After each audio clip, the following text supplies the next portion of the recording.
Dongeng Sunda merupakan cerita rakyat yang berasal dari masyarakat Sunda di Jawa Barat, Indonesia. Dongeng Sunda mulai berkembang secara lisan pada masa lalu, sebelum adanya catatan tertulis. Oleh karena itu, tidak dapat diketahui secara pasti kapan tepatnya dongeng Sunda mulai lahir. Namun, beberapa ahli percaya bahwa dongeng Sunda telah ada sejak masa pra-Islam di Jawa Barat, yang artinya dongeng Sunda sudah ada sejak ratusan tahun yang lalu.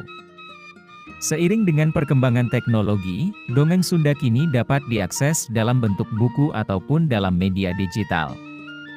Cerita-cerita tersebut kemudian berkembang dan disampaikan dari generasi ke generasi melalui lisan, dan baru kemudian ditulis setelah aksara Sunda diciptakan pada abad ke-14.